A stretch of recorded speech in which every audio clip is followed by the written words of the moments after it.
കൊച്ചി തീരത്ത് അപകടത്തിൽപ്പെട്ട കപ്പലും സിംഗപ്പൂർ ഉടമസ്ഥതയിലുള്ള കപ്പലായിരുന്നു. പക്ഷേ ലൈബീരിയയിൽ രജിസ്റ്റർ ചെയ്ത കപ്പലായിരുന്നു. ഇതും സിംഗപ്പൂർ ഉടമസ്ഥതയിലുള്ള കപ്പലാണ്. 20 വർഷം പഴക്കമുള്ള കപ്പലാണെന്നാണ് മനസ്സിലാക്കുന്നത്. എന്തായിരുന്നു ചരക്ക്? നവി മുംബൈയിലേക്ക് എന്തായിരുന്നു ഈ കണ്ടെയ്നറുകളിൽ കൊണ്ടുവന്നിരുന്നത്? നേരത്തെ INS കപ്പലിൽ ഉണ്ടായിരുന്നത് പോലെ അപകടകരമായ എന്തെങ്കിലും കണ്ടൻസ് ആണോ ഇതിനകത്തുള്ളത്? അത് എങ്ങനെ നമുക്ക് ഈ അപകടം, ഈ കണ്ടെയ്നറുകളിലെ കണ്ടന്റ് സംബന്ധിച്ച അപകടങ്ങൾ എങ്ങനെ വേഗത്തിൽ പരിഹരിക്കാൻ കഴിയുമെന്ന ചോദ്യങ്ങളൊക്കെ നമ്മുടെ മുന്നിലുണ്ട്.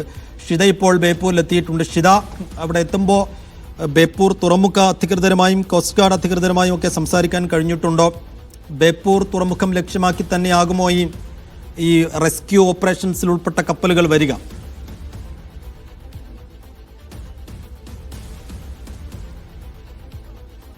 ഒരു ഉറപ്പോ സ്ഥിരീകരണമോ ഒന്നും തന്നെ അധികൃതർ ഇതുവരെ നൽകിയിട്ടില്ല. ഇവിടേക്കാണെങ്കിൽ എത്തിക്കാൻ എളുപ്പമാണെങ്കിൽ ഇവിടേക്ക് എത്തിക്കുമെന്നുള്ളൊരു നിർദ്ദേശം അല്ലെങ്കിൽ ആ വിവരം മാത്രമാണ് അവർ പങ്കുവെക്കുന്നത്. അപ്പോൾ ഒഫീഷ്യലി ഉള്ള വിവരങ്ങളെല്ലാം തന്നെ മറ്റു കൊച്ചിയിൽ നിന്നാണ് പങ്കുവെക്കുക എന്നുള്ളതാണ് ഇവിടെയുള്ള ആളുകൾ നമുക്ക് തരുന്ന വിവരം. എന്നിരുന്നാൽ പോലും അവർ പറഞ്ഞിരിക്കുന്നത് ഇവിടെ നിന്ന് ഒരു വെസൽ കൂടി അവിടേക്ക് പോയിട്ടുണ്ട്, ഈ സ്ഥലത്തേക്ക് പോയിട്ടുണ്ട്.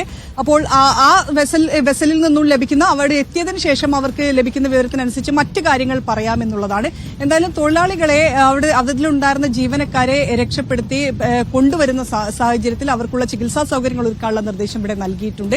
അതിന്റെ അടിസ്ഥാനത്തിൽ എല്ലാ സൗകര്യങ്ങളും ഇവിടെ ചെയ്യുമെന്നുള്ള കാര്യം അറിയിച്ചിട്ടുണ്ട്. ഞാനിപ്പോൾ ബേപ്പൂരിലെ കടൽ തീരത്താണ് ഉള്ളത്. ഒരുപക്ഷെ ഇതുവഴി എവിടെ ആയിരിക്കാം അത് വരാൻ സാധ്യത, അതായത് ഇങ്ങോട്ടാണ് അവരെ എത്തിക്കാൻ ഉള്ളതെങ്കിൽ ഇതിൽ വഴി വരുമെന്നുള്ളതാണ് അറിയിച്ചിട്ടുള്ളത്. അപ്പോൾ സ്വാഭാവികമായിട്ടും കടൽ തീരത്തു നിന്നും ഏത് കടൽ തീരത്താണോ ഈ അപകടം നടന്നതിന് ഏറ്റവും എളുപ്പം, ഇപ്പോൾ അവർ പറയുന്നത് പ്രകാരം ബേപ്പൂരിനെ മെൻഷൻ ചെയ്തുകൊണ്ടും ബേപ്പൂർ കടൽ തീരത്തു നിന്നുമുള്ള ഇത്ര അകലെ എന്നുള്ളത് മാത്രമാണ് അവർ മെൻഷൻ ചെയ്യുന്നത്. അതുകൊണ്ട് തന്നെ സ്വാഭാവികമായും നമ്മൾ സംശയിക്കുന്നത് ഇങ്ങോട്ട് തന്നെയായിരിക്കാം, ഇവിടേക്ക് തന്നെയായിരിക്കാം തൊഴിലാളികളെയും കൊണ്ട് വരിക എന്നുള്ളതാണ്.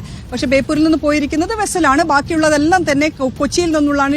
കോസ്റ്റ് ഗാർഡിന്റെയും ഒപ്പം തന്നെ നേവിയുടെയും കപ്പലുകൾ രക്ഷാപ്രവർത്തനത്തിന് പോയിട്ടുള്ളത് അവിടെ നിന്നാണ്, കൊച്ചിയിൽ നിന്നാണ്. അപ്പോൾ ആ കാര്യത്തിൽ നമുക്കൊരു സ്ഥിരീകരണം വേണ്ടതുണ്ട്. എന്നിരുന്നാൽ പോലും ഇവിടെ എല്ലാ ഒരുക്കങ്ങളും നടക്കാനുള്ള നിർദ്ദേശം ജില്ലാ കളക്ടർ നൽകിയിട്ടുണ്ട്. ജില്ലാ കളക്ടറുമായിട്ട് നമ്മൾ നേരത്തെ ബന്ധപ്പെട്ടിട്ടുണ്ടായിരുന്നു. അപ്പോൾ അദ്ദേഹത്തിന്റെ ഓഫീസും പറഞ്ഞിട്ടുള്ളത് എല്ലാ കാര്യത്തിലുമുള്ള ഒരു വിവരശേഖരണം നടത്തുന്നുണ്ട്. അതിനുശേഷം ഒരു ഒഫീഷ്യലി ഒരു സ്ഥിരീകരണം തരാമെന്നുള്ളതാണ്.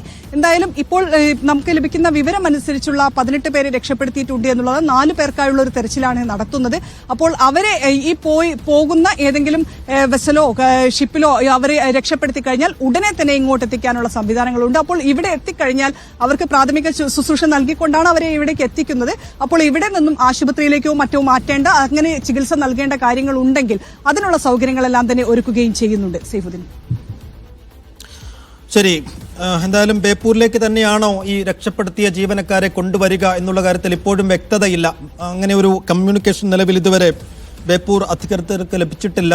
ഏറ്റവും അടുത്ത് സ്ഥിതി ചെയ്യുന്ന തീരവും തുറമുഖവും ബേപ്പൂരാണ്. അതുകൊണ്ട് ഉള്ള ഒരു അനുമാനത്തിന്റെ പുറത്താണ് ബേപ്പൂരിലേക്ക് ഒരു പക്ഷേ കൊണ്ടുവന്നേക്കുമെന്നുള്ള സൂചനകൾ പുറത്തു വന്നിരുന്നത്. പക്ഷേ അതിനകത്തൊരു സ്ഥിരീകരണവും വ്യക്തതയും നിലവിൽ വരേണ്ടതുണ്ട്.